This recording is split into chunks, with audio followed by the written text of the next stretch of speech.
Hello 10th class. कल हमने non cooperation movement यानी कि असहयोग आंदोलन के बारे में पढ़ा और आज का हमारा टॉपिक है टुवार्ड्स सिविल डिसोबीडेंस, सविनय की ओर यानी कि सविनय आंदोलन। Now let start. Mahatma Gandhi decided just a minute yes towards civil disobedience movement. Mahatma Gandhi decided to withdraw the non-cooperation movement in 1922. Mahatma Gandhi ने 1922 में नॉन कॉपरेशन मूवमेंट विड्रॉ यानी कि वापस लेने का फैसला किया। The movement was turning violent in many places and satyagrahis needed properly trained for mass struggle. Mahatma Gandhi को ऐसा लग रहा था कि ये आंदोलन जो है कहीं ना कहीं वॉयलेंट होता जा रहा है और जो सत्याग्रहीज हैं उनको प्रॉपर ट्रेनिंग की ज़रूरत है। सियारदास and Motilal Nehru form the Swaraj party within the Congress to argue for a return to council politics. सियारदास और मोतीलाल नेहरू जो है वो काउंसिल पॉलिटिक्स यानी कि परिषद राजनीति में वापस लौटना चाहते थे, इसलिए उन्होंने कांग्रेस के अंदर ही एक स्वराज पार्टी का गठन कर दिया। Salt was a powerful symbol that could unite the nation. नमक जो है एक पावरफुल सिंबल के रूप में दिखाई दे रहा था जिससे कि पूरे नेशन को जो है एक साथ लाया जा सकता है। Salt march accompanied by 78 of his trusted volunteers। Mahatma Gandhi ने अपने 78 ट्रस्टेड वॉलंटियर्स यानी कि विश्वास वाले वॉलंटियर अपने सेवकों के साथ जो है नमक यात्रा शुरू कर दी, दांडी मार्च जिसे आप कहते हैं, Salt March. And finally Mahatma Gandhi once again decided to call off the movement enter to a pact with Irwin on 5 March 1931। और बाद में गांधी जो है वो इरविन के साथ एक इरविन पैक्ट जिसे बोला जाता है 5 मार्च 1931 में गांधी जी ने उस पर साइन कर दिए और अपना ये मूवमेंट जो है वापस ले लिया। यानी कि इस मूवमेंट को गांधी जी ने नमक कानून के द्वारा जो है इस मूवमेंट को आगे बढ़ाया। गांधी जी ने जो है इरविन को एक पत्र लिखा था अल्टीमेटम की तरह और उसमें उन्होंने अपनी 11 डिमांड्स लिखी थी।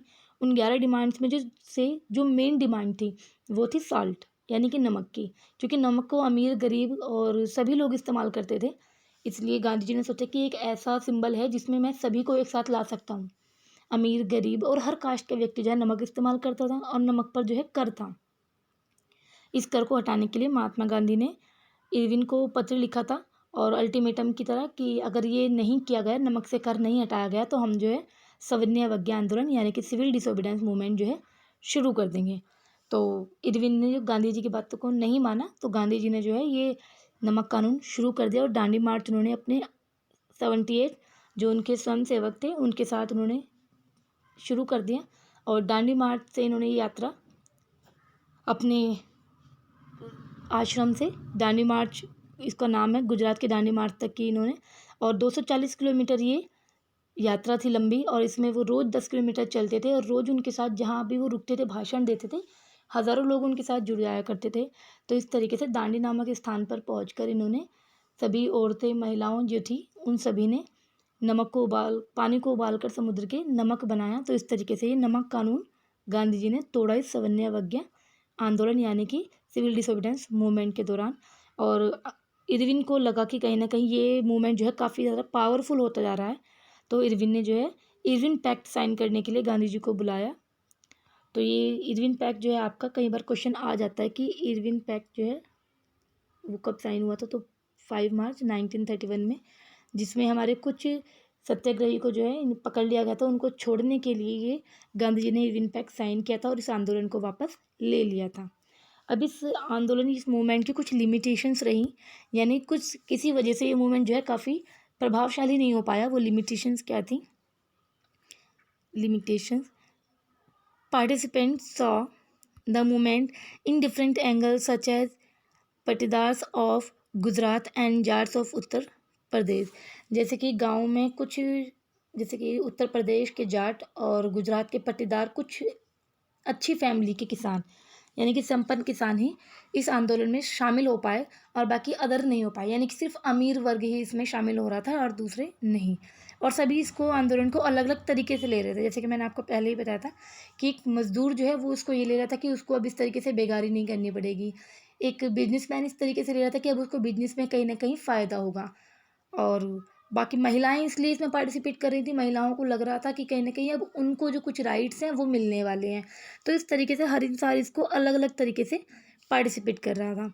Gandhi ji call to untouchable that is Harijan children of God. और ये मूवमेंट जो है कहीं ना कहीं गांधी जी को लग रहा था कि अगर अछूते यानी कि जो अनटचेबल्स हैं हमारे समाज के, अगर ये भी ऐसे ही रह गए तो ये मूवमेंट कभी भी सक्सेसफुल नहीं हो पाएगा। इसलिए गांधी जी ने इन्हें हरिजन कहा, चिल्ड्रन ऑफ गॉड कहा, क्योंकि गांधी जी का ऐसा मानना था कि जब तक देश से छुआछूत की भावनाओं को ख़त्म नहीं किया जाएगा, तो इस तरीके से गांधी जी को लगा कि अगर ये छुआछूत की भावना अगर नहीं ख़त्म हो सकती तो 1 साल तो क्या 100 साल तक भी देश को जो है आज़ाद नहीं कराया जा सकता। और यही इसकी लिमिटेशंस थी। तो ये मैंने आज नोट्स के थ्रू आपको इंग्लिश और हिंदी दोनों में दिया है कि बहुत शॉर्ट में जिसे आप लिख सकते हैं, जिससे कि आपको याद रहे।